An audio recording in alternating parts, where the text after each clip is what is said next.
Yeah, listen, I love Mark's team. He's done a tremendous job. He put together a great group. I love his guard play. I love how physical they are. I think they're going to have. I think they're an NCAA tournament team. We play a bunch of these type of games, and I was super impressed with this team. And, I was proud of our guys. We fought back once we settled into the game in the second half and played much better. I thought when they came out and popped us early, in these type of games, you got to stay in the game. You got to keep it between 8 and 12 early on if you're going to have a chance to win. We've been in a bunch of these, and we've been able to stay in the game and have a chance to win these. But when they popped us early and we got down 20 in the first half, it's so hard to come back against a team like that. So, give them credit. But I loved our response in the second half. We got a chance to have a really good basketball team. I got a freshman point guard, who was tremendous tonight. He's a tough matchup. And then Montavious Myrick for us is a really talented player. So, I know it probably didn't look like it at times, but I really love our group. You guys full court press the entire game against obviously an SEC opponent. Just what about your personnel do you like, and why do you feel like you have the ability just to continue to do that? Yeah, that's what we do at Eastern. We press for 40 minutes. No, we don't trap all the time, but we want to try to wear teams down. And that's how we've done it at Eastern. And we've won a championship, the first one in 45 years. We've led the country in steals. We've led the country in forced turnovers. We've done a lot of great things with our style. So. But we got to mix it up a little bit more. But I got a lot of new pieces, so we're just not there yet. But we were much better than we were versus Western earlier in the week. So I was proud of our growth here. What about Vanderbilt's defense is difficult to face? Well, I think Vanderbilt, they're very physical. And I think Mark's teams at JMU were very physical. We played them when he was at JMU. I don't know why I keep playing Mark. He's my friend. I don't know why the heck we're playing against each other, but we do it. And, we've had some great games. But I'd love this game because my guys will be able to learn a lot about what we need to do better. Because their guards are so physical and it's hard to get by them. I always talk to my guys about it's like an offensive lineman. You can call holding football every single time. They'll grab, and then you got to let go. And his guys do a really good job with that, and they play very physical. So this will be good for us.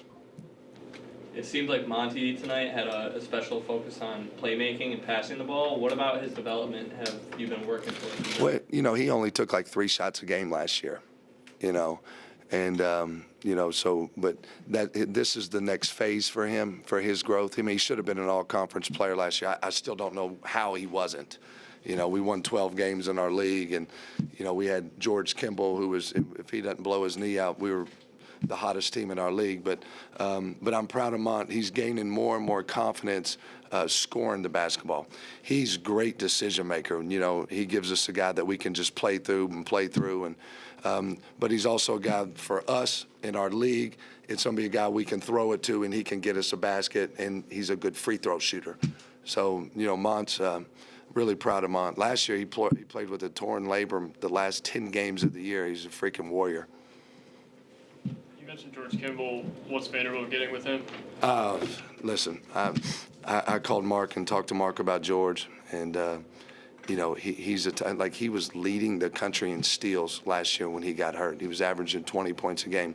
So what George is, he's fearless, he's tough, he's got a high basketball IQ. You guys are going to absolutely love him. And he's a wonderful person, like an absolutely wonderful person. And I think character wins. And, he's going to help you guys win. I wish he was still with us. But that's how it goes now, right? I'm just getting them ready for you. So how do you retain guys like that? I heard you talking last, I think it was a preseason interview, talking about you creating a place where people want to stay, but what builds into that? Well, we've got a place that kids want to stay because it's a fun place to play basketball. We lead our league in attendance. We just sold out our building, on Monday night. So everybody wants to play in a place like that where they love basketball. But what we've come to is a place where, kids come in and develop and they move on like George. And that's okay too. And, it's tough when you're a young person because you got to make some tough choices.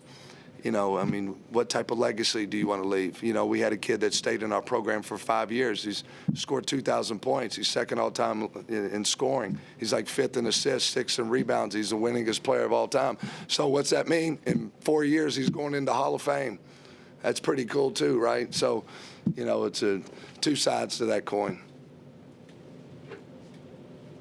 Anything else for Coach? One last one. With MJ stepping up as a leader on the court, but how have you seen him off the court when it comes to vocality and stuff like that? He was runner-up for Mr. Basketball in the state of North Carolina. And there's so many good players in that state. I worked at NC State for a year, and I really got to see that state firsthand. That's a hell of an honor. And for us to get him in the schools we had to beat, it would shock you if I told you who we had to beat to get him. But he's a confident kid. He's a wonderful kid to be around every single day. He loves to play. Man, he loves to play. And he does everything right. How he handles academics and, how he takes care of his body, how he watches film, how he practices, how he does individuals. Like, he does everything right. So, like, special things are going to happen for him. Like, in a year from now, people will be talking about MJ all over the country. Anything else? See you guys.